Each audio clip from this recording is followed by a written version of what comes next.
Pueden iniciar una lista para la asistencia, ¿no? No.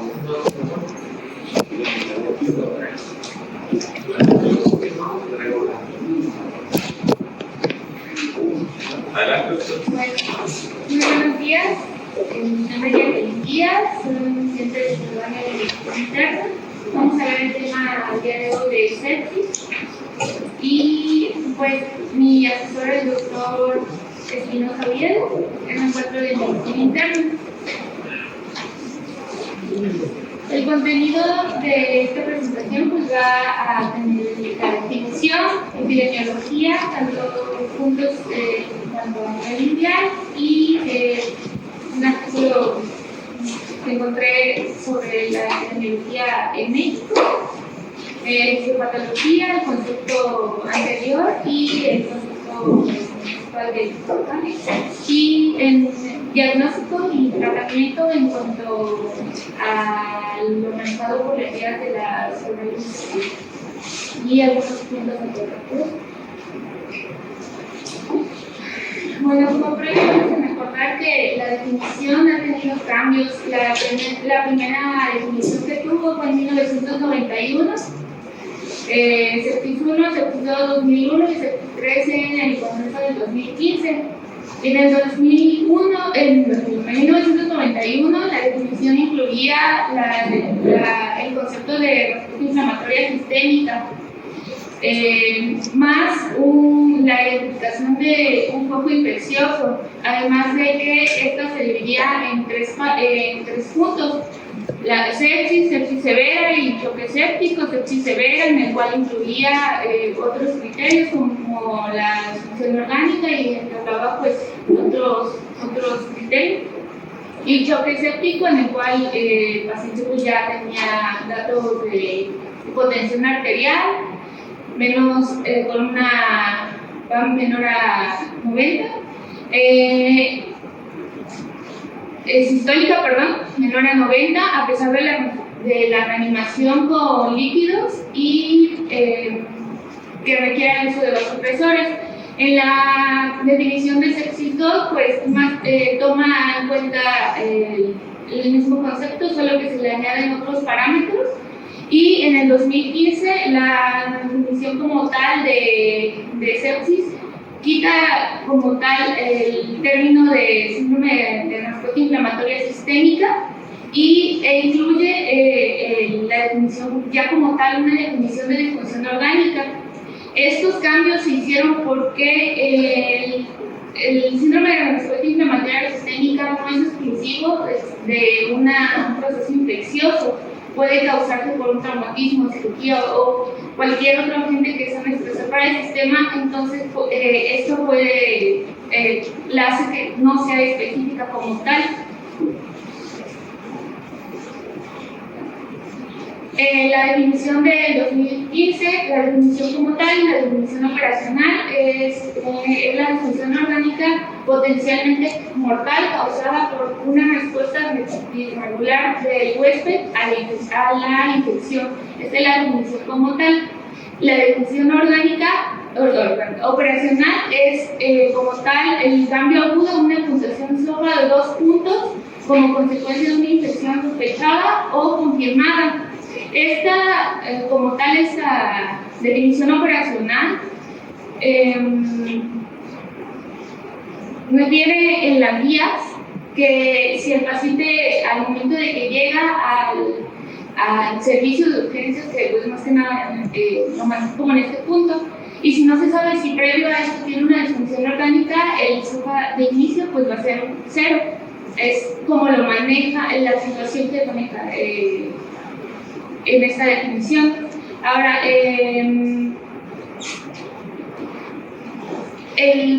la definición de choque séptico como tal es un subconjunto de la sepsis en el que las anormalidades circulatorias, celulares, metabólicas subyacentes son lo suficientemente graves como para aumentar sustancialmente la mortalidad.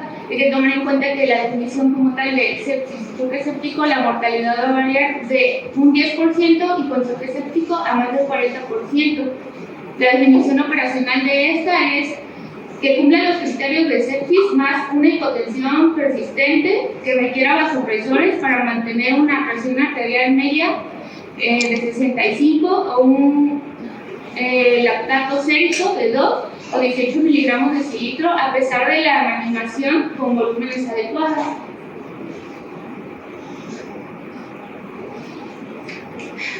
En cuanto a la epidemiología a nivel mundial, pues bueno, la incidencia, hay hay varios estudios que toman en cuenta.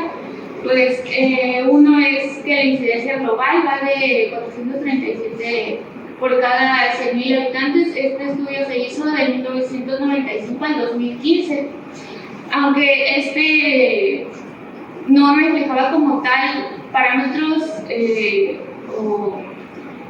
los diagnosticados en países con ingresos medianos o bajos, solo tomaba en cuenta los países del primer mundo.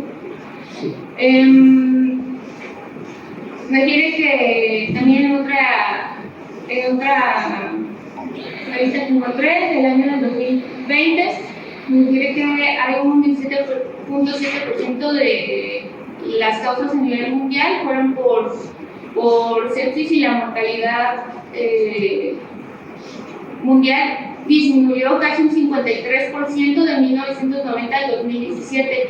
Esto quiere decir que a nivel que, como van avanzando los años, el diagnóstico se ha hecho de forma más oportuna por que se han establecido criterios en los cuales son más específicos. Y otro de los puntos importantes es que la vida media de la población ha aumentado, y esto quiere decir que como uno de los factores para esto es la edad. A mayor edad y mayor supervivencia de la población, pues va a haber más diagnóstico de estos procesos infecciosos por la susceptibilidad que hay. Pero la mortalidad se ha visto reflejada por los mismos avances terapéuticos que hay conforme al tema, que ha disminuido la mortalidad a nivel mundial. Igual todos estos han sido estudios que se han realizado en estudios pues. En cuanto a la variación epidemiológica, pues principalmente se van la incidencia va a ser mayor en invierno y la más asociada con infecciones de vías respiratorias. En México encontré del boletín de la que toma en cuenta valores del Sistema Nacional de Información Estadística en Salud, tomando en cuenta los códigos de la CIE-10 en México, en 24 estados, y en un total de ingresos del 2008 al 2015, un total de ingresos de la letalidad fue del 80.5%. El sexo que predomina es el femenino por 1%, y el año con más alto índice de mortalidad que se presentó en esta época pues fue en el 2015. En cuanto a la edad, los pacientes que presentaron mayor porcentaje fueron los mayores a 75 años, y en segundo lugar los mayores a 60 años por un 29.5%. Además de que compara la tasa de incidencia según las instituciones en cuanto a la Secretaría de Salud, ISSSTE y otros. Como nos daremos cuenta, en cuanto al el total de ingresos por sepsis, aunque no dice como tal que hayan sido por mortalidad, simplemente de ingresos por sepsis, se dieron en mayor porcentaje en el IMSS. Y bueno, ya aquí ya no habla más así del porcentaje de mortalidad en los diferentes grupos de cada institución, pero sí que el IMSS acapara como tal la mayor parte de la población. Y bueno, en cuanto a la fisiopatología, vamos a tomar en cuenta dos fenómenos fisiopatológicos. Uno, el que anteriormente se explicaba toda la mayoría de las condiciones que presentaba el paciente. Una es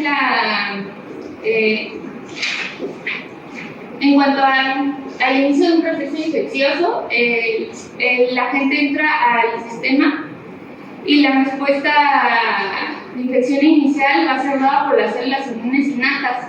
Estas van a reconocer y se van a unir a los componentes como tal de los agentes microbianos y se van a tomar en cuenta los PAMs y DAMs. Los PAMs, bueno, en cuanto a los receptores de reconocimiento de patrones, estos van a reconocer y se van a unir a las moléculas de los patógenos, estos van a ser los PAMs, y van a expresar diferentes tipos de señales. Y en cuanto a los DAMs, que estos van a ser como las señales de peligro endógeno, estas van a ser liberadas durante el insulto como tal al organismo y son estructuras principalmente citoplasmáticas, mitocondriales o algunas proteínas. De estos vamos a ver en cuanto a los PAMs, pues TRL, los NOX y MIG1. Y en cuanto a los DAMs, pues bueno, la proteína S100, las proteínas de térmico, ADN mitocondrial y ATP. Esta unión va a inducir una cascada de señalización en la cual van a estar implicados los genes de la respuesta inmunológica y se van a, como tal, expresar citocinas. Las citocinas principalmente implicadas son factores de necrosis tumoral alfa y la interleucina 1, además de moléculas de adhesión intracelular tipo 1 y moléculas de adhesión vascular tipo 1 y el óxido nítrico. Como tal, todos estos mediadores, pues en cuanto esto es un proceso como tal fisiológico. La sepsis como tal va a ocurrir cuando todos estos mecanismos se van a ver alterados y no va a haber una contrarregulación entre los mediadores proinflamatorios y los que van a inhibir la respuesta inmunitaria. Además de que dentro de estos mecanismos de la parte que va a inhibir como tal al proceso proinflamatorio es que menciona como hay una abolición de la apoptosis o de la muerte celular programada de las células inmunes que va a hacer que se prolongue como tal más estas cascadas inflamatorias. Otro de los mecanismos que se ha tomado en cuenta últimamente es la alteración de glucólisis. Esta es una capa compuesta es una capa que se encuentra principalmente en las células endoteliales, compuesta principalmente por proteoglucanos, glucosaminobucanos y algunas proteínas plasmáticas que se van a adherir. Dentro de los glucosaminobucanos principalmente estudiados son el teduranato, el parainsulfato, condroitinsulfato y sindecan-1. Esto es porque son importantes, porque se han encontrado que se han estudiado como tal estos al momento que hay un proceso infeccioso y hay una lesión a nivel de glucólisis. Estos se van a liberar al plasma y la asociación de estos con los estudios a futuro es que los están tomando como biomarcadores para la respuesta inflamatoria y como valores predictivos para mortalidad y lesiones a ciertos órganos. Como el sindecan-1 lo han relacionado con un alto índice de mortalidad, progresión aún mayor a la sepsis y el desarrollo de lesión anal aguda. El parainsulfato se ha relacionado con pacientes que son, el estudio más que nada, el que tomaron en cuenta, el que encontré en este artículo, es la asociación con los pacientes que están con ventilación mecánica y los altos niveles de parainsulfato con los que tienen sepsis y los que no, se asocia a una lesión mayor.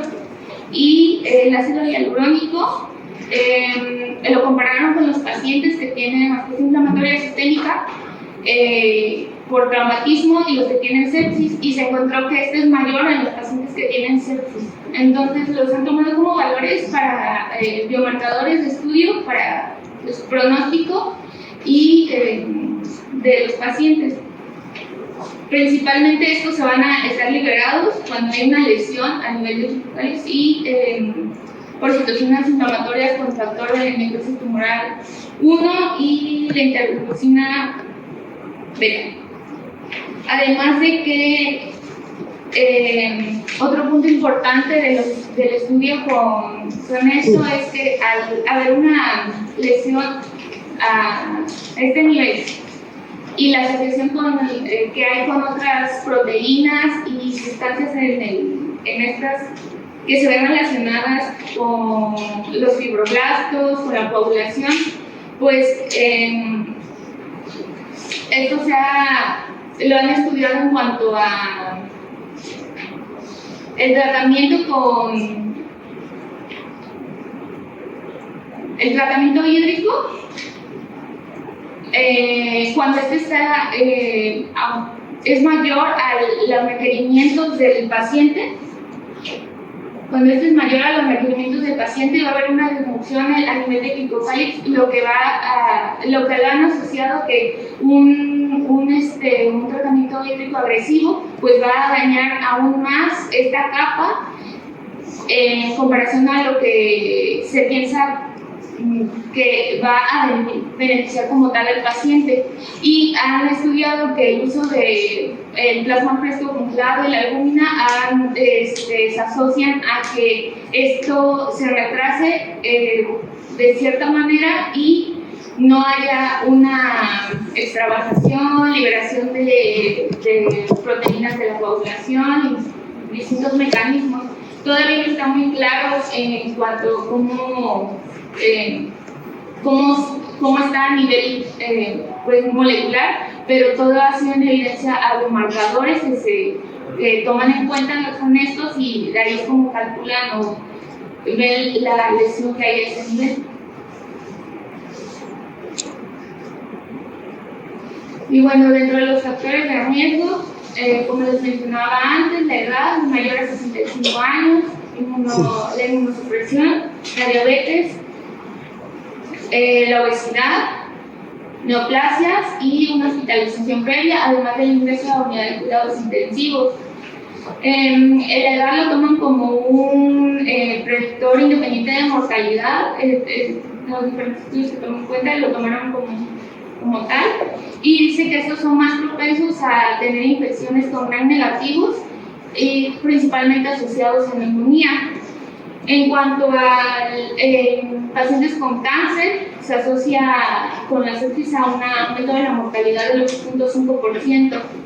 Y en el caso de pues, la diabetes y la obesidad, como sabemos, esta se asocia a un mayor riesgo de infecciones recurrentes que van a conducir a la sepsis.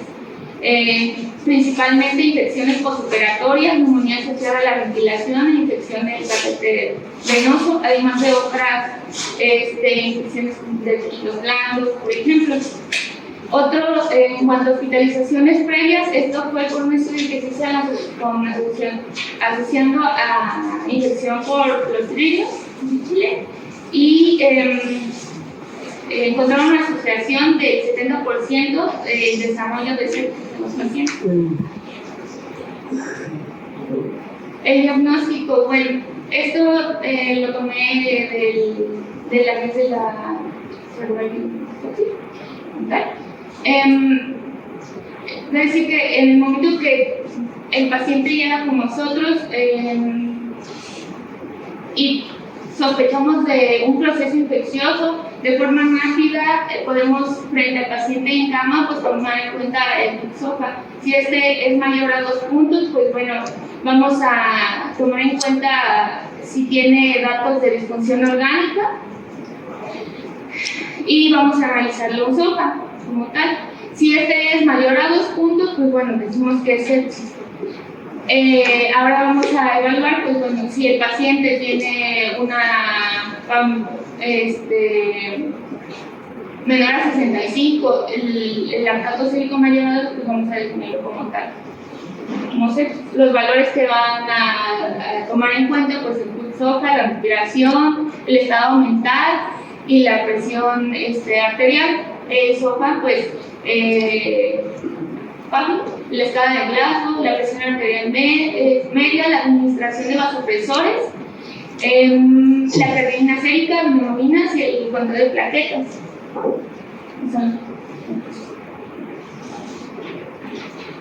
Y esto va, pues, el puntaje va a depender de la cantidad de cada uno.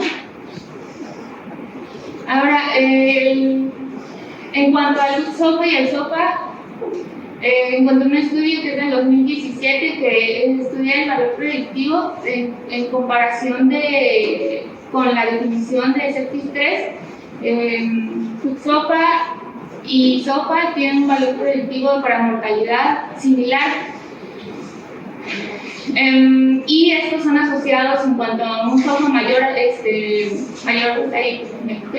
2, se asocia a un 3% de mortalidad, y en cuanto a menor a 2, 3%, y más de 2, un 24% de mortalidad. Otros estudios que encontré del 2018 evalúan como tal SOFA y síndrome inflamatoria sistémica, encontrando que hay una sensibilidad a favor en cuanto a síndrome inflamatoria sistémica para el diagnóstico, pero en este mismo encontraron que el SOFA va a tener va a ser un mejor predictor para la mortalidad intrahospitalaria. Y en cuanto a otro estudio también que es del 2018, pues la sensibilidad y especificidad en cuanto a síndrome inflamatoria y SOFA, evaluaron estos dos, y para predecir la mortalidad en sepsis, pues va a tener una sensibilidad síndrome inflamatoria del 88% y una especificidad del 26%, en cuanto a SOFA del 61% y una especificidad del 72%. También evaluaron la parte de si SOFA, el valor efectivo para mortalidad cuando los pacientes están hospitalizados en UCI y en hospitalización normal, con una sensibilidad en cuanto a los que están en UCI del 87%, con una especificidad del 51%, y los que están en hospitalización normal, pues de un 33% y una especificidad del 80%.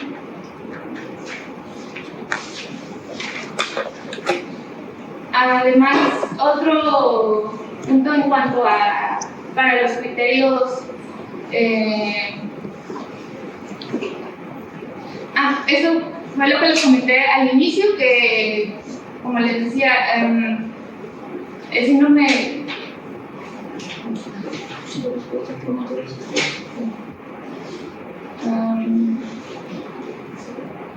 los niveles de Proparcitalina.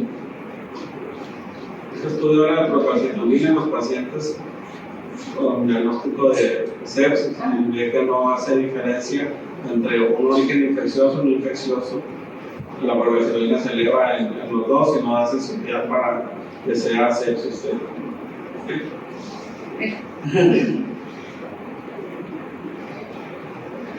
Otro de los puntos que vamos que tomen en cuenta para la definición, pues la identificación de un foco infeccioso. Hay estudios que refieren que los hemocultivos que se toman dentro de la primera hora de que el paciente llega a la sala para la evaluación, se deben tomar estos cultivos, y que un 31.4% pues van a ser positivos, y posterior al tratamiento de antibióticos un 19.4% van a salir positivos. Esto no quiere decir que pues es un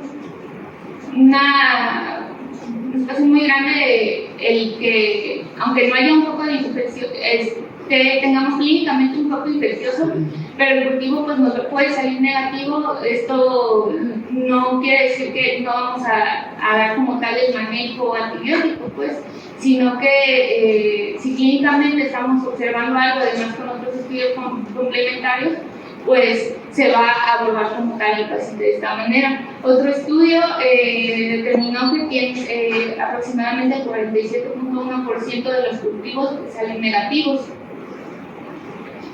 Además de que refiere que si el paciente tiene otras comorbilidades que causan su disfunción, el riesgo de que el resultado salga negativo pues va a ser mayor. Y bueno, hay un estudio en el cual tomaron en cuenta los diferentes tipos, como fenotipos de la sepsis, en el cual estos van a responder, son medidores para la respuesta del huésped y la respuesta clínica, y además pues nos van a ayudar a entender como tal la especificidad del tratamiento en estos pacientes, pues no todos van a reaccionar de la misma manera con las medidas terapéuticas que están establecidas. Entonces establece que hay cuatro fenotipos, alfa, beta, gamma y delta, y cada uno de estos van a tener las características. Por ejemplo, el alfa es el más común y van a responder a los encajes de vasopresores. El beta se va a encontrar principalmente en pacientes mayores con enfermedades crónicas o alguna disfunción renal. Gamma se va a encontrar en pacientes con inflamación por cualquier tipo y alteraciones a nivel pulmonar. Y delta, que es en pacientes con disfunción hepática o choque séptico.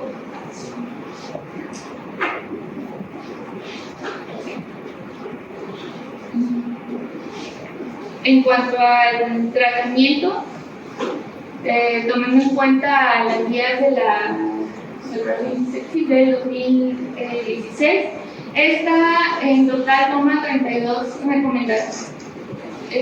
Son 32 recomendaciones, de las cuales son sólidas, 39 recomendaciones de estas son débiles y 18 son declaraciones de buena práctica. Como nos damos cuenta, pues la mayoría tiene una tasa de recomendación débil. Esta es pues del 2016, posteriormente salió un estudio en el cual comparan todas estas unidades terapéuticas. Y bueno, en la guía refiere que la reanimación inicial esta va a ser de al menos 30 mililitros kilo con soluciones cristaloides intravenosas. Y según esto se va a ir monitorizando en cuanto a vuelo según el estado hemodinámico del paciente hasta obtener una presión arterial meta de 65 o normalizar el lactato. El punto B es la detección sistémica, y el desempeño como tal es que tengan un equipo el cual esté abordando de diferentes formas al paciente y que se cuenten con todos los medios necesarios para poder establecer un tratamiento precoz. Y el diagnóstico de un agente infeccioso, ya sea con el cultivo antimicrobiano, antes de iniciar el tratamiento y sin retrasar el mismo. Si no se cuenta con el medio para poder hacer cultivo, pues bueno, se inicia el tratamiento antibiótico, y estos deben de ser los cultivos, al menos 2 conjuntos de cultivo de sangre, aerobio y anaerobio. El tratamiento antibiótico se debe de realizar en un lapso máximo de 1 hora y se debe de realizar de forma empírica con un antibiótico de amplio espectro. Una vez que se haya identificado un poco el agente patógeno, pues este se debe desescalonar y dar el manejo específico en cuanto a la sensibilidad que nos arroja el antibiograma. Recomienda que el tratamiento debe de ser de 7 a 10 días, aunque esto puede variar dependiendo de dónde se encuentre el proceso infeccioso. Y la dosis, pues bueno, va a variar dependiendo del estado en el cual se encuentra el paciente y las comorbilidades. El control de la fuente es con la intervención del foco infeccioso. Si hay un exceso, pues drenarlo. Si el foco infeccioso a nivel abdominal, pues y requiere alguna cirugía para esto, pues controlar como tal la fuente. El tratamiento con líquidos requiere que los alcaloides son el líquido preferido y hacen la recomendación, aunque esté baja, del uso de aluminio más alcaloides cuando se requieran grandes cantidades de líquidos y el no utilizar almidones. En cuanto a los medicamentos vasoactivos, pues la norepinefrina es el vasopresor de elección y se debe de agregar vasopresina o epinefrina para elevar la presión arterial media y disminuir la dosis de norepinefrina, aunque esto es una recomendación baja. Y la dopamina se puede utilizar como alternativa en algunos pacientes seleccionados, aunque esta recomendación es baja porque el riesgo de provocar arritmias cardíacas pues es mayor con la dopamina que con la norepinefrina. Y el no utilizar dosis bajas como medida de protección renal. El uso de corticosteroides no está recomendado. La hidrocortisona a nivel intravenoso y dice que se puede llegar a utilizar si no se restaura la estabilidad hemodinámica, pero también la evidencia de esto es baja. En cuanto a los hemoderivados, pues recomienda la transfusión si la hemoglobina es menor a 7. Esto dependiendo de que en ausencia de otras circunstancias que estén provocándolo, no al uso de hidropoyetina, no al uso de plasma fresco congelado y tampoco la transfusión de plaquetas a menos que sea necesario. Si el paciente necesita una cirugía, se va a colocar plaquete venoso o dependiendo de las recomendaciones en cuanto a los niveles de plaquetas, pues bueno, ahí se deberá evaluar de otra forma. El uso de inmunoglobulinas, purificadores de sangre, anticoagulantes no está como tal, no lo recomienda. Las medidas de ventilación mecánica, pues refiere que se recomienda un volumen corriente de 6 mililitros kilo por peso corporal de dicho, un límite superior para las personas en de 30, que el paciente se encuentre el utilizar la pronación si hay una anulación menor a 150 de así. No al uso de ventiladores con alta frecuencia, no al uso de bloqueo neuromuscular, a menos que se encuentre una menor a 150 y esa debe ser menor a 48 horas. No al uso de agonitas beta, si no hay evidencia como tal de broncoespasmo. Tampoco el uso de cateterización de la arteria pulmonar y la elevación de 30 a 45 grados para determinar el riesgo de aspiración y neumonía.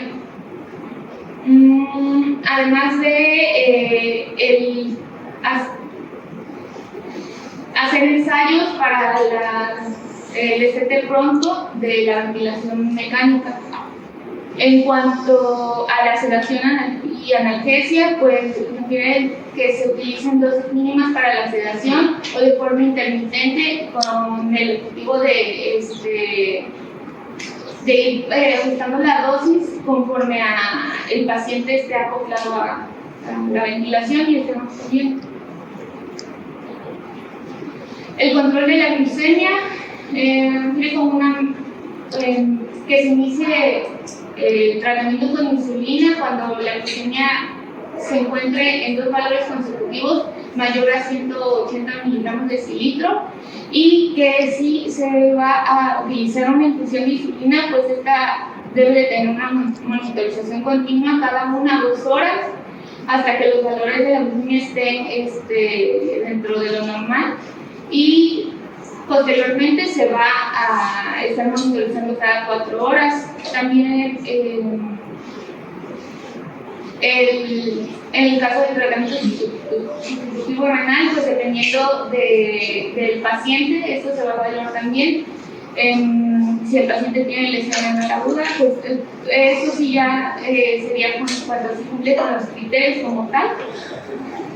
El bicarbonato, preferentemente, dice que si el pH está mayor a 7.1, pues no está recomendado. La profilaxis para tromboembolias venosas, el uso de la heparina de bajo peso molecular es el de elección, y la combinación de profilaxis farmacológica con mecánica, profilaxis para úlceras gastroduodenales agudas. En esto solamente lo aconseja si el paciente tiene factores de riesgo para una hemorragia gastrointestinal, si no, no está como tal recomendado. Y el tratamiento de nutrición refiere que no se debe iniciar de forma pronta, pues no es de forma inicial, pero una vez que el paciente esté estable se puede iniciar de forma integral, y no se recomienda la nutrición para integral por sí sola o combinado. Y recomienda la nutrición integral y la glucosa intravenosa en los primeros 7 días. Si el paciente tiene cierta intolerancia a la alimentación, pues se aconseja el uso de procinéticos, y no recomienda el uso de selenio, arginina, glutamina, carnitina ni omega 3. En el 2018 se lanzó una actualización en cuanto al manejo que se va a dar a los pacientes. Anteriormente se manejaba un tiempo de intervención de 3 a 6 horas, dependiendo del año. En el 2018 manejaban dos términos, el tiempo cero, que era el tiempo en el que el paciente llegaba a urgencias y lo identificábamos. Y esas medidas se debían realizar durante la primera hora de ingreso del paciente. Una era la medición del lactato, si este era mayor a 2, se debía repetir la obtención de cultivos de sangre previamente a la administración de antibióticos, y como tal, como mencionaba de la misma manera, si no se cuenta con el cultivo, pues iniciar de igual manera los antibióticos. La administración de hasta 30 mililitros kilo de soluciones cristaloides, y la aplicación de vasopresores si estos no responden a la terapia con líquidos, y para mantener una presión arterial meta mayor a 65. Y pues tome en cuenta las consideraciones que se tomaban en la anterior guía, en la cual analizan el grado de recomendación y el nivel de evidencia dependiendo de estos, y el medir el lactato, y medir el lactato posteriormente que sea mayor a 2, pues es una recomendación débil y de baja calidad de evidencia.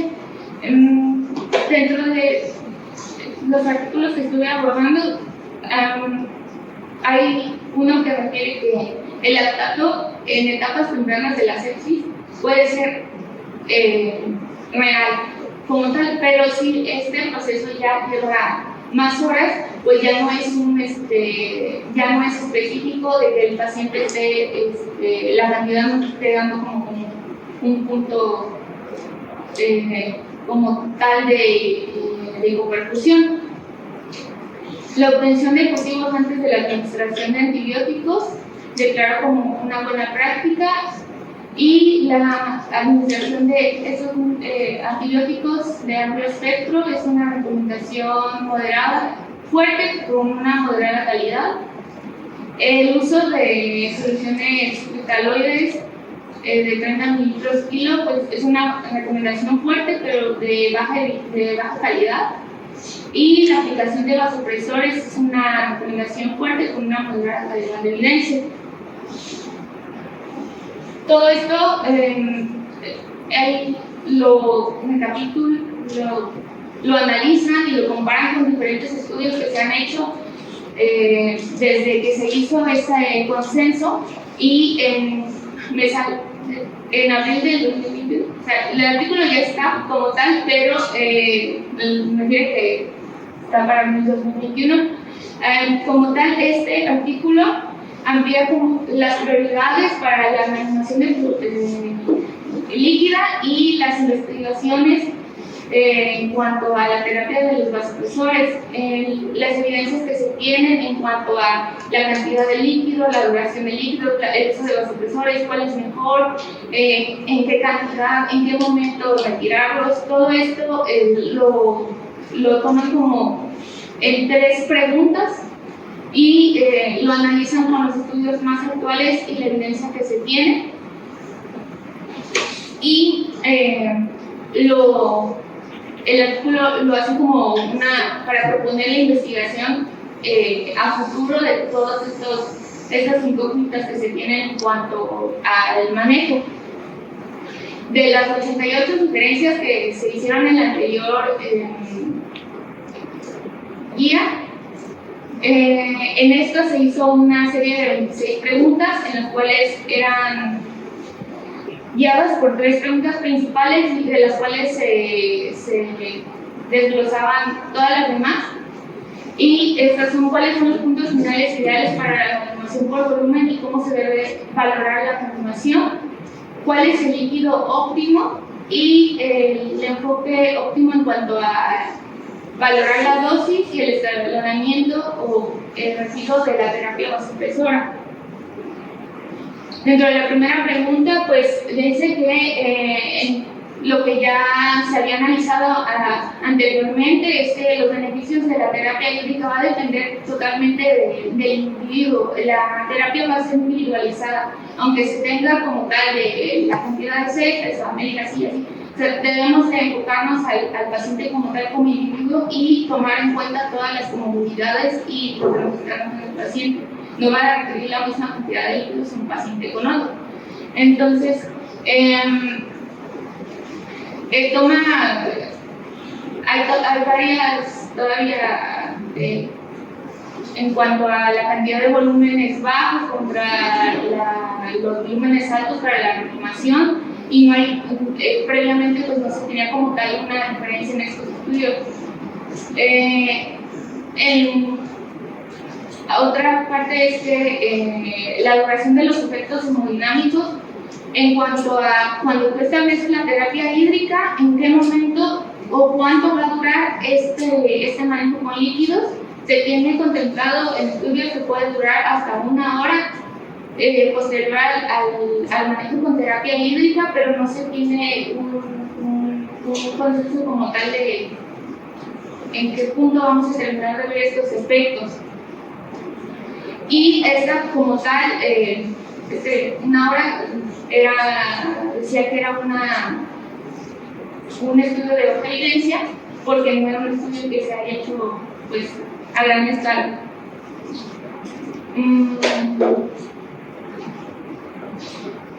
Otra es la administración temprana de vasopresores.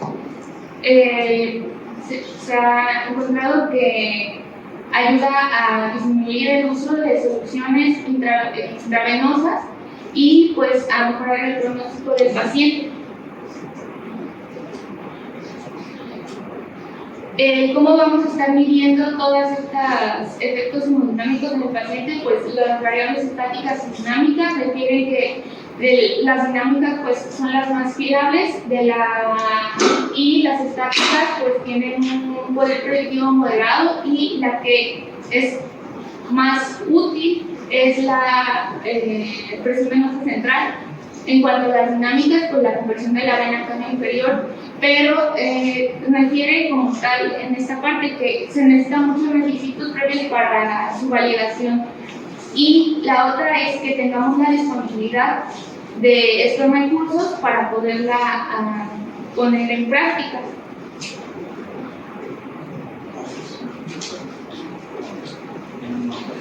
El estudio de Andrómeda, este estudio como tal, analiza la animación guiada por el tiempo de llenado capilar y esta asoció a una disminución del riesgo de mortalidad, pero este estudio se hizo en pacientes con choque séptico e hiperlactatemia, pero no se tienen como tal muchos estudios en pacientes que tengan un lactato normal. Lo que les comentaba, el lactato pues, en las primeras etapas del choque va a ser más confiable y también este estudio habla de la administración temprana de vasopresores, que limita la cantidad de líquidos para administrar. ¿Cuál es el líquido óptimo para la reanimación? O sea, hay varios estudios, el estudio SMART refiere que el uso de soluciones cristaloides equilibradas disminuye los eventos en disfunción renal, mortalidad y el riesgo de pues, recibir terapia de reemplazo renal.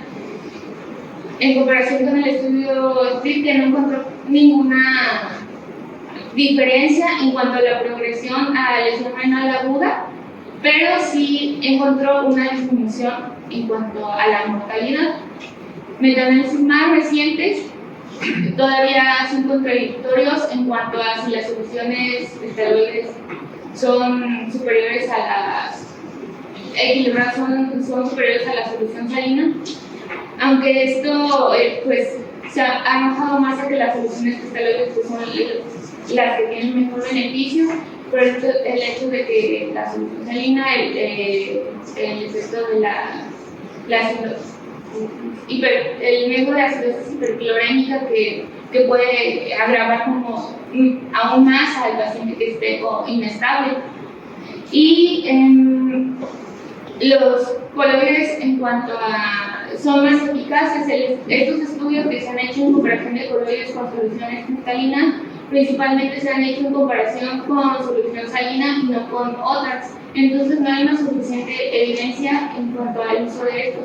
Además de que han sido estudios muy pequeños y generalizan entre el uso de coloides, no ponen como tal uno en específico. Además de que el estudio para esto refiere que no se puede hacer a gran escala porque son significativamente más caros en cuanto a las otras soluciones.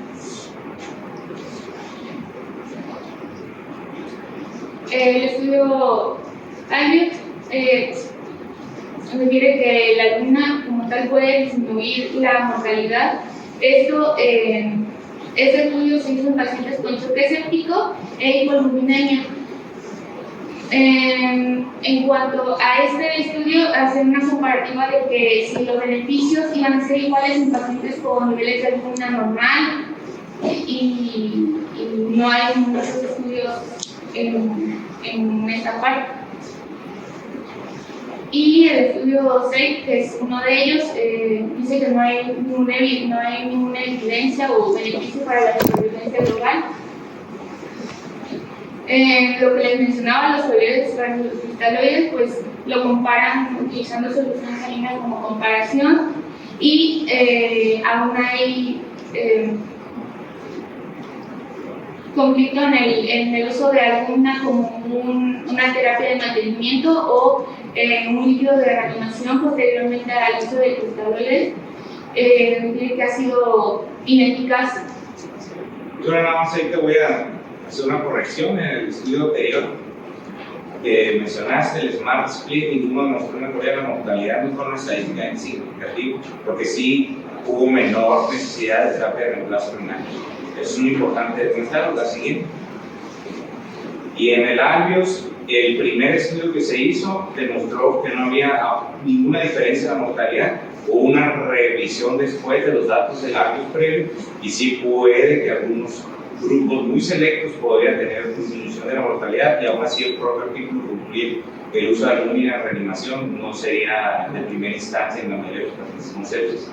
Y el estudio SAFE definitivamente mostró que los soluciones cristaloides son mucho más amigables y no hubo ninguna diferencia entre la mortalidad entre albúmina y cristaloides. Lo que sí, la albúmina tuvo un efecto en disminuir el tiempo de ventilación mecánica en aquellos que estaban con ventilación mecánica. El uso de líquidos también, disminuyó el uso de líquidos. Hace un porcentaje, aunque discreto, pero sí disminuyó el uso del volumen, ¿no?, de lo que se tuvo que infundir. Y desafortunadamente, doctora, sé que te falta y ya estamos en tiempo. Siento que abordaste los temas más importantes de tanto su definición, su diagnóstico y las partes más importantes del tratamiento. Aquí obviamente está evidenciando la falta de información todavía, que falta mucho por descubrir o establecer para guiar el tratamiento de estos pacientes, ¿no?, que es bastante dinámico.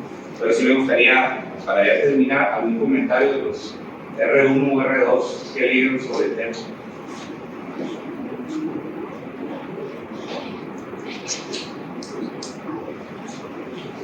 Después a los parámetros como el lactato, como usted mencionó, que solo sirve para iniciar la fisioterapia, pero que después ya conviene valorar más clínicamente al paciente para no sobrecargar, como el multi-score, varias cosas que podemos valorar la fisioterapia. Y también hay unos pacientes que se benefician realizando cierta valoración, si recomiendan iniciar la fisioterapia, como la TBC, que sería el novedoso, que valore el inicio de la fisioterapia. Y pues, claro, esto es un tema, yo siento que es un tema muy amplio, bastante difícil para ir como abordarlo todo.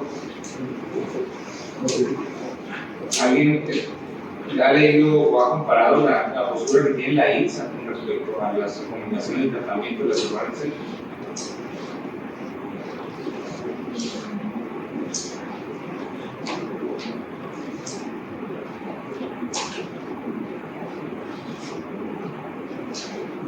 No, la guía de sexo de la INSA.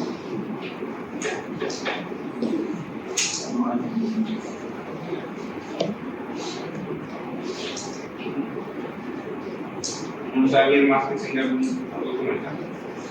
Pues yo tengo cierta información, voy a tocarles el breve. Cuando yo un poquito en cuanto a la etiología, del origen de la sepsis, tenemos los estudios propios, ¿no? La mayoría son abdominales y contrasta con la etiología a nivel mundial, que son de origen respiratorio, ¿no? En cuanto a su fisiopatología, estuvo bien en la cuestión de molecular, faltó aterrizar un poco, ¿no? Porque el sustrato de la enfermedad pues es la vasodilatación.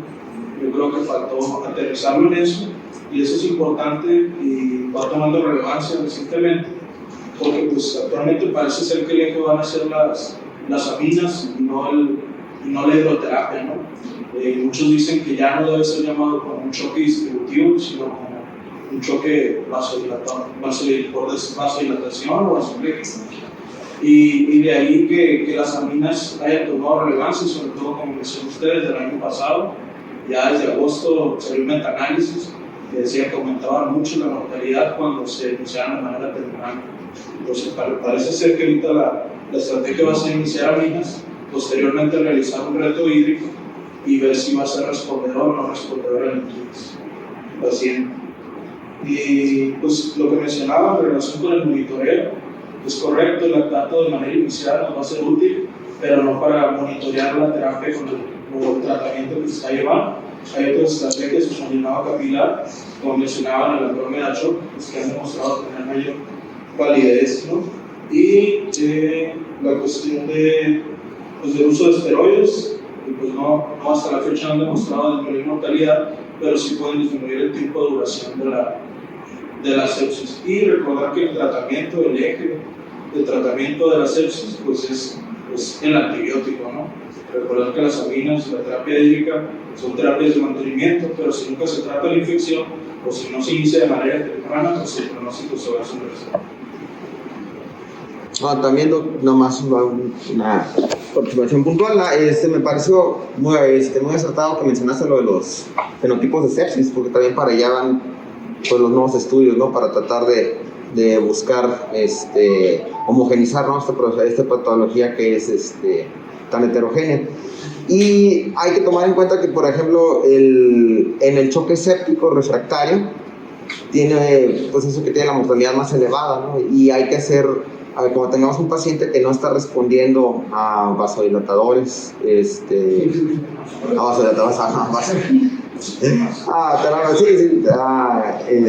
a vasopresores, perdón. Hay que hacer un checklist de buscar si no tiene hipocalcemia, si no tiene acidosis, si no es un paciente que tenga un síndrome del eutiroideo enfermo, por ejemplo, y que sean cosas que puedas complementarle al paciente y que pueda mejorar la respuesta. Y ahí es donde ya entraría, por ejemplo, el uso de bicarbonato, del uso de esteroides como adyuvantes, más que nada más, porque pues para el choque refractario en sí no hay un tratamiento que haya demostrado beneficio. Y también, pues, lo más criticado del survival sepsis es el uso de los 30 mililitros por kilo, que cada vez pues se demuestra más que no es aplicable a todos los pacientes, se tiene que individualizar. Y como dijo Abraham, ¿no? Cada vez se ve más que en los metaanálisis que el retraso del inicio de los vasopresores sí impacta la mortalidad del paciente. Y hay también mencionar que hay que tener un alto índice de sospecha con la sepsis fúngica. Eso lo vemos en los pacientes, sobre todo los neutropénicos. Cuando tengan 7 días con una buena terapia antibiótica y no mejoran, hay que tener sospecha. Existen scores, el Candida Score y el Sevilla Score, que son más de exclusión, ¿verdad? Y ahora hay más, pues están buscando formas de identificarlo por laboratorio. Pero pues siempre hay que tener la sospecha en cuanto a eso. Creo que es ahorita la tercera causa de sepsis en Estados Unidos. Imagino que también. Con los de los fenotipos hay que tener un poco cuidado, ¿no? En 2019 salió esa publicación, establecía ahí los diferentes fenotipos de expresión clínica de la sepsis, pero pues en realidad nada más analizó de forma retrospectiva un banco de pacientes que tenían diagnóstico y trató de establecer ciertas características de englobarlo. Eso está bien, es un punto que valdría la pena evaluar en el futuro, pero de eso a que ya podamos en algún momento definir si nuestro paciente que lo estamos pasando visita es de un tipo o de otro, pues falta muchísimo, no hay criterios, el comportamiento es muy diferente, los grupos de población son muy diferentes. Entonces sí vale la pena que conozcan que ya han existido sus intentos de clasificación, pero no es una norma ni es una recomendación tampoco para un clínico tratar de encasillarlo en un tipo de... ¿Y qué es eso de los porcentajes? Me pasó, es en la relación que encontraron de mortalidad en ya para terminar, felicitar a la doctora porque es una revisión muy exhaustiva, muy completa y sobre su trabajo, ¿no? Creo que la acomodación y el dominio es lo que faltaría más adelante, ¿no? Y la piedra angular sigue siendo eso, sea el tiempo, la PAM y la frutoterapia, sobre todo los antibióticos, la mejor elección de los antibióticos.